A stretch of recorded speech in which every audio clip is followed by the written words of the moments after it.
자기의 경로를 도착하는 여행가입니다. 여러분만의 지도를 그리고 여러분만의 속도대로 잘 나아갈 수 있으리라 저는 확신합니다.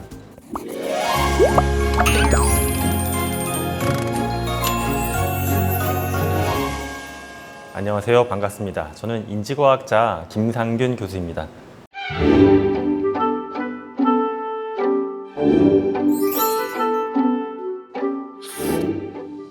현재 경희대학교 경영대학원에서 근무하고 있고요.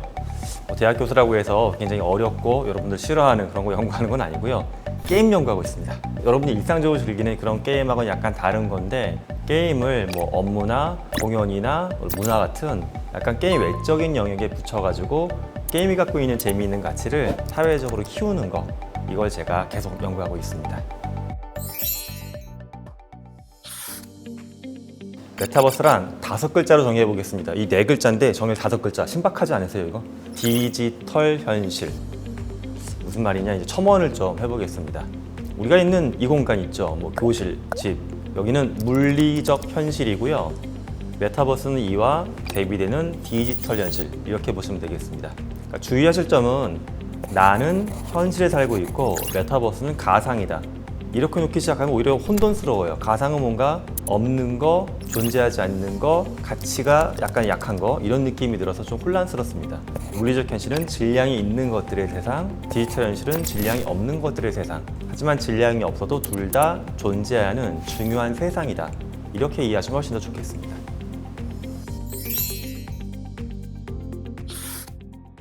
여러분 혹시 인류가 어디서 출발했는지 아십니까? 동아프리카에서 시작을 해가지고 거기서 처음에 사냥도 하고 채집도 하고 잘 먹고 살았어요. 그런데 먹을 게 떨어지잖아요. 그러면 이동을 했습니다. 더 좋은 땅이 있지 않을까. 더 중동 갔고 뭐 오세아니아, 아프리카에서 출발해가지고 이제 아시아도 가고 지구에 사람의 발이 안 닿는 곳이 없다라고 하죠. 자, 그러면 지구가 충분하냐? 약간 부족하다고 느끼는 겁니다. 더 넓은 땅, 더 새로운 무언가가 있는 세상을 우리는 원한다. 그래서 2가지 지향점을 갖고 있습니다. 하나는 일론 머스크. 알고 계시죠, 여러분? 스페이스X나 테슬라의 CEO. 이분이 꿈꾸는 건 우주로 가야 된다. 우주는 근데 시간도 많이 걸리고 굉장히 비싸기도 하고 좀 뭔가 위험합니다. 그래서 조금 더 저렴하면서 편리한 다른 땅이 없을까? 이 땅이 저는 메타버스라고 생각합니다.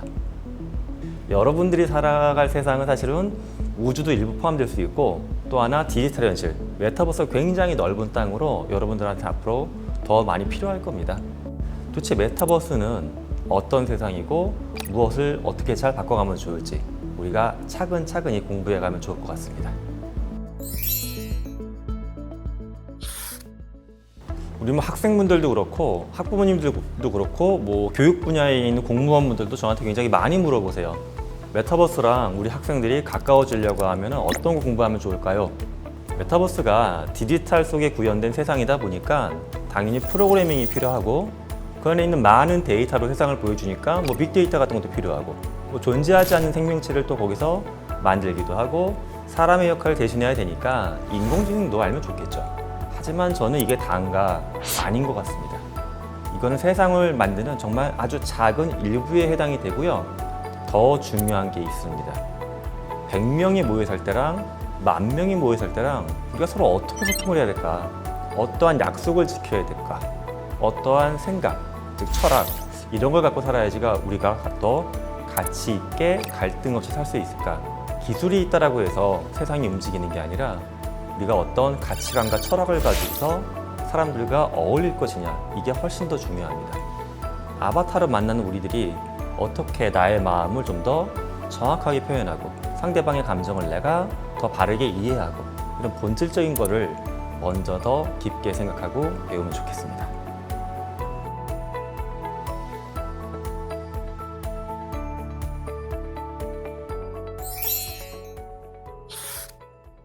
창작의 대중화, 저는 이렇게 정의를 해보고 싶어요.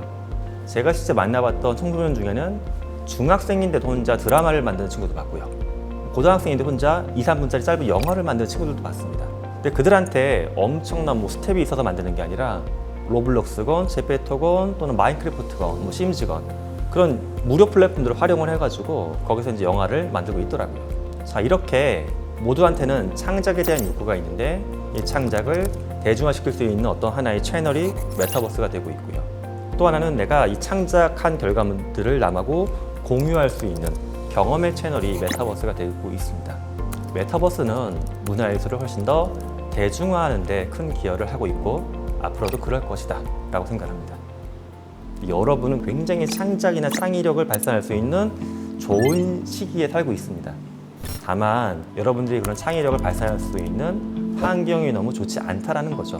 공부할 분량도 많고 뭐 만들 수 있는 도구도 주변에 별로 없고. 그런데 이 메타버스가 약간 요술방망이처럼 무한한 세상을 만들어 볼 수가 있어요. 실제 제 주변에 이런 케이스가 있습니다. 대학생들이 야생 월드라고 하는 땅을 만들어 놓은 데가 있어요. 그 땅에 가보니까 야생의 땅에 대학생들이 들어와서 누구는 커피 가게 하고 누구는 도서관 만들고 이렇게 사업을 하고 있어요. 그런데 거기서 라디오 방송하는 사람들도 있고요.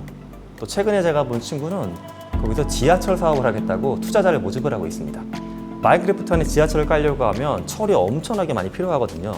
그러니까 철 채굴하는 노동자도 고용을 하고 철 많이 갖고 있는 사람은 투자도 받고 해요. 이렇게 기존의 장르나 기존의 저와 같은 어른들의 문법에 얽매이지 말고 여러분들만의 무한한 창의력을 메타버스에 쏟아내 보시면 좋겠습니다.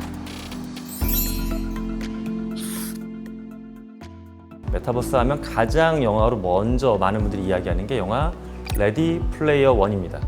스티븐 스필버그 감독이 2018년도에 발표한 영화인데 이게 원작이 따로 있어요. 사실은 소설이 있습니다.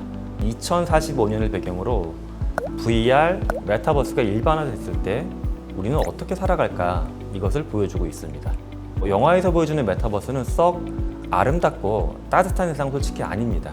영화에 이제 조금 누락된 부분이긴 한데 저는 원작 소설을 봤을 때 굉장히 충격적이었던 장면이 있습니다.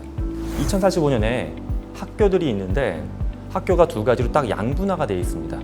상상한 대로 VR을 쓰고 학교를 가요. 근데 이런 학교가 우주공간 같은 메타버스에 한 1000개가 쫙 깔려 있는데 모습이 다 똑같습니다. 복사해서 컨트롤 C, 컨트롤 V. 중요한 건 이런 학교들을 주로 가난한 학생들이 다닙니다.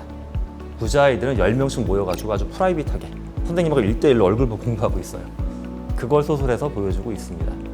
자, 이렇게 메타버스를 약간 디스토피아적으로 그려낸 작품이 레디 플레이어 원이 되겠습니다. 우리나라에선 제가 기억하기로 2021년 한 여름 정도에 이런 이벤트가 시작이 됐는데요. 방송국의 세트를 메타버스 안에 만들고 방송 오디션을 진행을 한 겁니다. 이게 많이들 이제 사랑을 받아가지고 2022년 초에 실제 6명으로 구성된 걸그룹이 결성이 됐습니다. 방송 활동하고 계세요. 근데 여기서의 방송은 뭐 KBS, SBS가 아니라 유튜브, 메타버스 세상을 통해서 방송하는데 팬들만 해도 수십만 명이 있고요. 뭐 조회수가 몇백만 회가 나오고 있습니다. 음원 차트도 1등까지 찍었습니다. 메타버스를 통해서 방송국 자체를 통째로 만들고 많은 활동할 수 있는 거 정말 엄청나게 새로운 창이 열렸다라고 저는 생각합니다.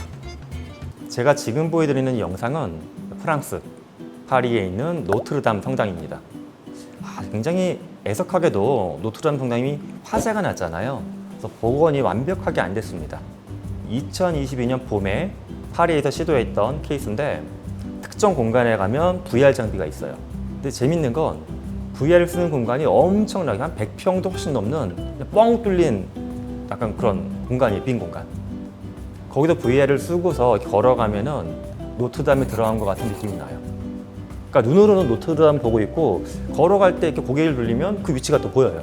몸으로 느끼는 공간감이 살아있는 그런 문화 콘텐츠가 되는 겁니다.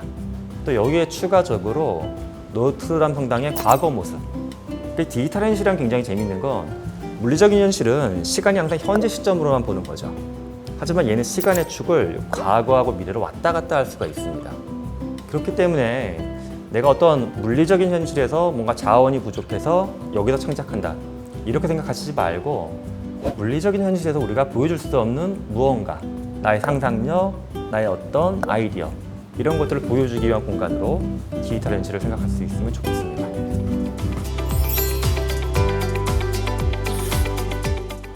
여러분 혹시 본인이 늦었다고 생각을 하십니까? 왜 늦었다고 생각하는지 이유가 있죠. 누군가와 자꾸 비교를 하기 때문에 그렇습니다. 목적지가 정해지고 같은 시간에 거기 가야 된다는 좀 압박감을 느끼는 것 같아요.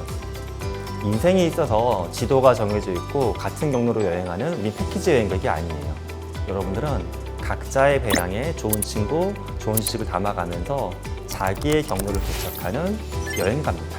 여행가는 남이 정해준 길을 가는 게 아니에요. 아무도 늦은 사람들도 없고요.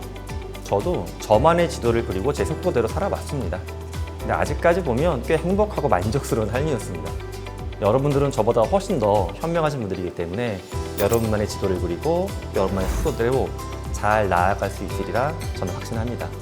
그런 여러분이 되시면 좋겠습니다.